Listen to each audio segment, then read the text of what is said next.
नमस्ते बुवा। नमस्कार, मेरो नाम जीवनाथ नेउपाने, पाल्पा जिल्ला रिब्दीकोट गाउँपालिका वार्ड नम्बर 1 ख्या।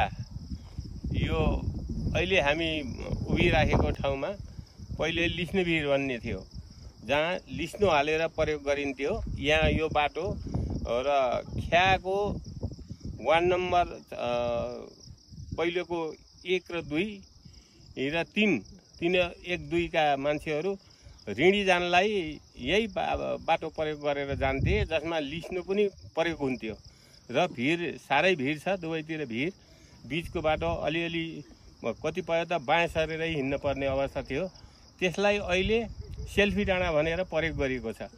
यहाँ चाहिँ पर्यटकको मुख्य आकर्षण चाहिँ के हो यो सेल्फी डाँडाको? यहाँ आकर्षण भनेपछि सबभन्दा यहाँको चाहिँ नि पहाड एरिया भिरालो। यहाँबाट के देखिन्छ भने स्याङ्जा, अब पाल्पा, अब त्यसपछि गुल्मी। यहाँबाट हेर्दाखेरि गुल्मीको रेसुङ्गासम्म देखिनेर पाल्पाको अर्गली, ऋणी 3 मुखे पुल यिनी सर्लक्क देखिने हुँदा जताततै हेर्न यहाँबाट हेर्दाखेरि अति नै रमणीय देखिने हुँदाखेरि पर्यटकहरू चाहिँ यहाँ आइसकेपछि फेरि आम भन्ने आकर्षण बढ्छ जस्तो लाग्छ। गरेको छ सरकारले कसरी हेरेको छ यो पर्यटक क्षेत्रलाई? अहिले यसलाई भन्न पर्दाखेरि अलिकति वार्डबाट पनि यसलाई चाहिँ अलिकति बजेट छुट्याएर अलिकति यो गोरेटो बाटोलाई व्यवस्थित गर्ने गरेको छ। अलिक साङ्ग्रो भएमा फराकिलो वाल उठाएर फराकिलो गरिएको छ र प्रदेशबाट पनि अलिकति पैसा अहिले लगभग 50 लाख जति छुट्याएको छ यसको विकासको लागि।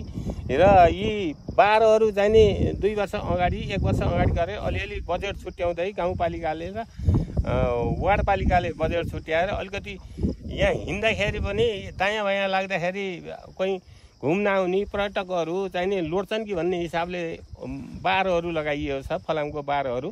र एउटा आकर्षणको लागि एउटा बुद्धको मूर्ति पनि यहाँ स्थापना गरिएको छ।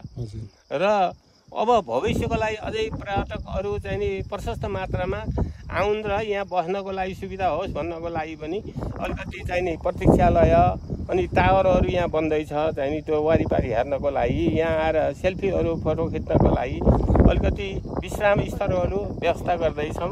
यही पर्यटकलाई सुविधा होस् भनेर अहिले परेको प्रदेश सरकारको बजेट अनुसार यसलाई चाहिँ नि सिँढी बनाएर बार लगाएर व्यवस्थित गरेर चाहिँ नि जुन सेल्फी डाँडा हो त्यहाँसम्म पुर्याउने व्यवस्था भइराखेको छ र कतिपय बाटोहरू निर्माण कार्य हुँदैछ, चलिराखेको छ र सिँढी बनाइएको छ। र त्यसको लागि पर्यटकहरूलाई पिसाब दिसाब जानको लागि पनि टोयलेटको बन्दैछ, निर्माण हुँदैछ।